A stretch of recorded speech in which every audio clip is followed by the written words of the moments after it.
Malapit nang matapos ang first round eliminations ng 10th season ng Liga ng Public Servants. Nahati sa dalawang group ang 14 na team na nagtutuos para sa championship cash prize na 3 million pesos. Single round robin ang format ng eliminations, kaya may tig-6 na game ang bawat kuponan. Ang top 5 ang aabante sa next round, habang ang rank 6 at 7 ay magpapaalam na sa liga.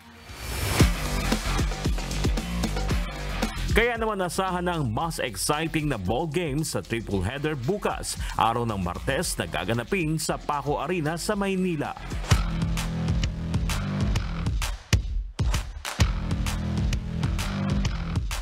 Sa first game, alas 2 ng hapon, sisikapin ng nagbabalik na DOJ Beacons na makapasok sa win column laban sa mas nag-improve na Ombudsman Graftbusters. Wala pang talo ang Ombudsman sa kanilang dalawang laban, habang ang DOJ ay wala pang panalo sa 3 laban. Dahil dyan, nasa must-win situation na ang Beacons. Meantime, Reguera. Boom! So mag-a-adjust kami ulit, panibagong approach siguro. Ibayin naman namin yung atake para sa susunod na game. More practice pa, dadagdagan pa namin. And then, siguro mas gagawin na lang namin mas simple yung mga ipapagawa namin sa kanila. Kasi nung practice naman namin, execute naman nila lahat.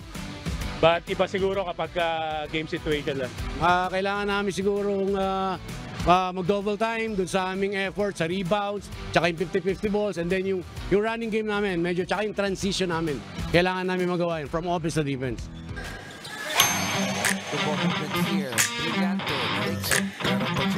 Sa second game, nasa must-win situation na rin ang rookie team DFA Emissaries. Babanggain ng DFA na nasa dulo ngayon ng rankings sa Group B ang top team sa kanilang group na DNR Warriors. Alas 3:30 ng hapon. Parukaw. Dropping it off. Siyempre, game plan pa din. At the same time, watch kami ng film dun para sa next kalaban. Siyempre, yung gelling pa din, continuous naman eh. Yung learning kasi continuous sa team, lalo bago yung team. Yung gelling talaga. Tapos, siyempre, practice, more practice. And yung execute na ng game plan, we should be fine sa next game.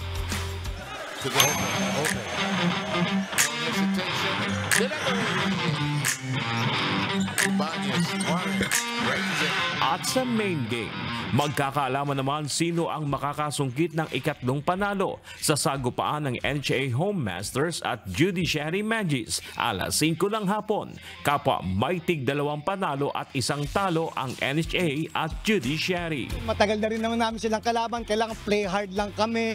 Kung ano man yung pinapractice namin dun sa aming training, kailangan ma-execute namin sa game namin. Mas mag-a-adjust kami sa defense namin. Kasi sa offense wala naman kaming problema. Nagka-problema lang talaga kami sa defense namin. Siguro more aggressive.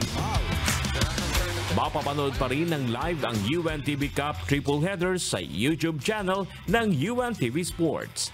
Bernard Dadis, UNTV News and Rescue. Diyos ang aming sandigan, serbisyo publiko ang aming pinahalagahan.